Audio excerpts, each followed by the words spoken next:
Hello, and thank you for joining me at Spooky Reviews. I'm the Ghostess, and I was born and raised in Milwaukee, Wisconsin. And usually when I tell people that on the internet, their first comment is about Jeffrey Dahmer. Now, I was really young when he was captured, so I remembered him mostly as kind of a vague rumor about a cannibal who lived in our town. But as I grew up, I realized just about every adult I knew had a Jeffrey Dahmer connection. My mother did diagnostic testing on one of his future victims. My next-door neighbor worked for the county morgue and helped sort the dead bodies' pieces together so they could be buried properly. I went to high school just down the block from the vacant lot where his apartment building was, and some of the teachers remembered him as the creepy guy who bought beer for all the theater boys. I partied at some of the same gay bars he did, and rumor has it if you look into their Pride slideshows, you might find him lingering in the background. We all knew someone whose life was irrevocably changed for the tragic by what that man did. And if you made an edgelord joke around the wrong person, you got your ass chewed. Pun unintended. Oops. So with all that being said, I occasionally get asked if I have any thoughts on Ryan Murphy's Monster, the Jeffrey Dahmer story. And the answer is no, because I haven't seen it. Because I'm not going to see it. Maybe one day when I'm really detached from the whole thing and far off in the future, I'll be able to hate watch it with some ironic sense of joy, but absolutely nothing about it appeals to me, especially because I have seen enough Ryan Murphy shows to know how poorly he handles true crime. I have a very love-to-hate relationship with Ryan Murphy. I jumped on the Glee train, theater kid over here, and found its inability to strike a consistent tone to be eye-rolling. It was soap opera meets jukebox musical meets grandstanding messages meets relentless camp and cruelty played for laughs, and it all got exhausting very fast.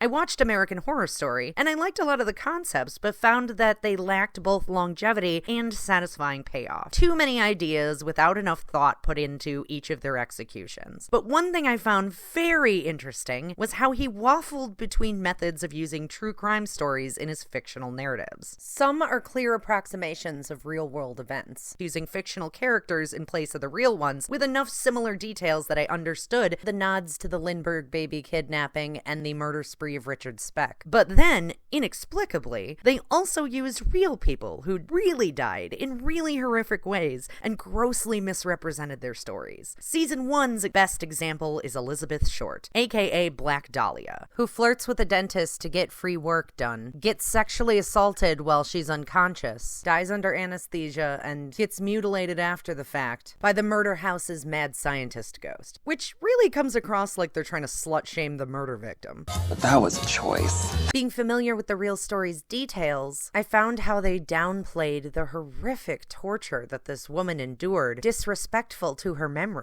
It's integrated into the story so loosely that it feels more like name-dropping for street cred than being pertinent to the plot. And it seems like the only research they did is overhear about Black Dahlia at a party. To be clear, I'm happy they didn't show it the way that it actually happened. I just didn't understand why they couldn't come up with a fictional actress put a flower in her hair, and I would understand the wink and the nod to the audience without leaving me going, but that's just not what happened. Season 2 of American Horror Story suffered greatly from let's throw all of these ideas at the wall at the same time and see which ones stick to the end. And while it used fictional villains, it again used real victims, with one of the asylum's doctors being a notorious Nazi, with a 2-parter episode dedicated to whether or not one of its newest patients is Anne Frank. Choices.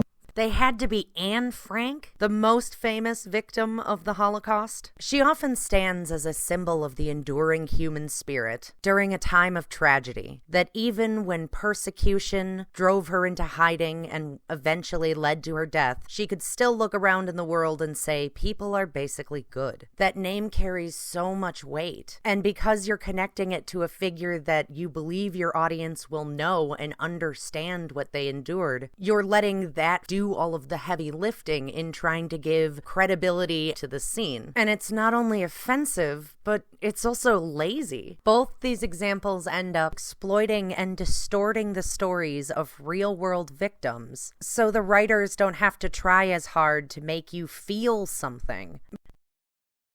Moving into season 3, Coven, I thought maybe they'd learned their lesson. The true-to-life characters they used existed so long ago and had lives shrouded in mystery that I took no offense to their creative interpretation. Okay, not offense exactly, but I do have a quick rant about how they handled Delphine LaLaurie. First of all, they confused Delphine LaLaurie quite a bit with Elizabeth Bathory, a Hungarian countess from the late 1500s, a notorious serial killer, hiring girls from the nearby village to work as her handmaidens, only to torture them brutally and supposedly bathe in their blood to restore her youthful appearance. And this isn't the first time I've seen Elizabeth Bathory retooled into a sadistic madam of the antebellum South. As the movie Stay Alive, which is about an evil video game that if you die in the game, you die for real, also puts her in this setting, and it makes me wonder if the writers saw that, and then when they did research and found out that's not who Elizabeth Bathory really was, they just attached their ideas onto Delphine LaLaurie instead. The other thing really has to do with a particular scene, where the Coven girls go to tour the LaLaurie mansion, and the tour guide explains to them the circumstances of LaLaurie's death, that she was famously poisoned by Marie Laveau in an act of revenge, and nobody ever found her body, and they state it like this is the everybody knows this story fact, when the real historical events are far more interesting. According to legend, a slave who had been chained to the kitchen stove lit the curtains of the LaLaurie mansion on fire in order to draw the attention of authorities. As the house burned and the fire brigade rushed to put out the flames, they uncovered a horrific torture room in their attic, including crude pseudoscientific experiments performed on the slaves held within. And as the gathering crowd became aware of what the family had done, the family fled into the night, never to be seen again, leaving behind only the evidence of their cruel misdeeds. It's just a more interesting story that's far more cinematic, and what the actual tour guide told me when I visited the place in New Orleans. The horror story tour guide turns out to be wrong anyway. So if you're going to flashback retcon it, why not maintain those more interesting elements? And even though seeing Kathy Bates's decapitated head cry as they watch Roots for the first time is one of the dumbest and most tasteless things I've ever seen, especially since all of that empathy is killed off in a couple more episodes when they need her to be the villain again. They're at least playing fan fiction with a mysterious figure who died over a century ago. Freak Show also kept things fairly respectful in that regard. But then we get to Hotel, and I just don't understand why Ryan Murphy can't commit to just using fictional characters. The owner of the hotel is clearly supposed to be H.H. Holmes, but H.H. Holmes I would have been fine with. We're not even entirely certain what the man's name was, and his life was surrounded in so much mystery that there's plenty of creative interpretations to fill in the gaps. And more to the point, no one whose life was directly affected by his abhorrent murders is still alive to see some lighthearted portrayal of the person who butchered their family. So for him, they use a fictional surrogate, but when we get to Devil's Night, the hotel owner hosts a serial killer dinner party with cartoonish portrayals of Richard Ramirez, Eileen Wuornos, the Zodiac Killer complete with the bag still over his head, John Wayne Gacy, and Jeffrey Dahmer.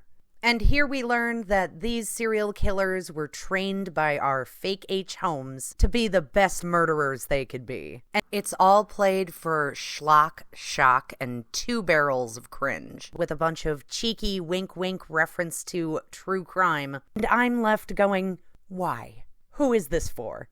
I've also seen enough online to know that the 1984 season brings Richard Ramirez back as an important figure whose apparent worshipping of the devil allowed him to have eternal life, which I can't help but think is exactly how he'd want to be remembered, and I'm not doing that human pile of excrement any favors. The idea that any supernatural force, good or evil, would somehow empower a person like that is what gets me to my core. It diminishes the accountability they they have for their actions, and pins it instead on this cosmic sense of evil, raising them up above being mere mortals, which, again, I can't help but think is exactly what those people would want.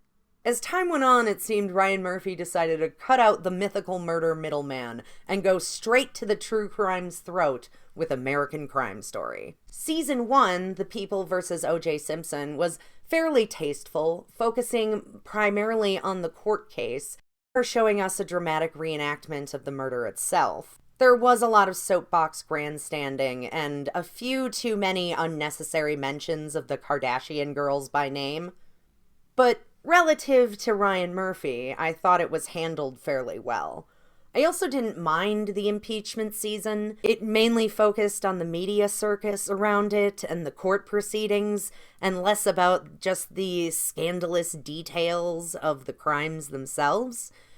But then there's season 2. I have a particular bone to pick with the assassination of Gianni Versace, which highlights the crimes of Andrew Cunanan, who committed a murder spree across the country, ending with him shooting the famous fashion designer before taking his own life. And while I applaud the excellent performance of Darren Criss as Cunanan, much of the series is based on Maureen Orr's Vulgar Favors, Andrew Cunanan, Gianni Versace, and the largest failed manhunt in U.S. history. And in the book, she posits that Lee Miglin was actually a closeted bisexual, and that the connection to Cunanan wasn't random, but that he had a sexual relationship with him. The series went full force with this portrayal, and spends a gratuitous amount of time with his torturous end, depicting it in a level of cruelty and humiliation that is compounded by the fact that portrayal of the man as a closeted adulterer was speculative, which is something that his family vehemently objects to. And even the FBI has corroborated that they were never able to find a previous link between Miglin and Cunanan, but you wouldn't know that from watching the show, because it shows us explicitly how there was a line drawn between them, seemingly trying to put a reason behind his death, which again comes off to me like victim blaming. And yes, they do give you a warning before the end credits that the account is dramatized. I don't think the casual viewer would research the real story and discover how little evidence they had for anything they were portraying. It takes so many liberties with the characterization that it feels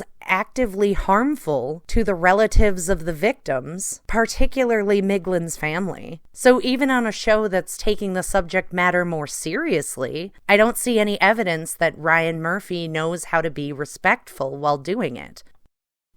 I think the difference between being creatively curious with true crime and being exploitative all comes in how much distance you put between your work and the reality. It should either be a distance of time, as in no one who is currently living was directly affected by those events in a negative way, or it should be in a distance of facts, as in so much has changed that the real-world counterparts in the stories won't be unnecessarily harassed by your portrayal of them. I don't really trust Ryan Murphy to respectfully represent real-world events in some sort of biopic. The subject matter he's choosing is so sensitive and heartbreaking that how it's portrayed can have a real negative effect on the people who lived through it. Till I see real evidence that he can be trusted in that regard, I just don't see any merit to Dahmer. But that's just my humble opinion. I am curious if anyone out there has seen it, what their thoughts might be, so let me know in the comments below. If you enjoyed this video, as always, please like, share, and subscribe. Follow me at Spooky Ghostess on Twitter, and join me next time, which might be in a couple of weeks, for another spooky review. See you then, and boo for now.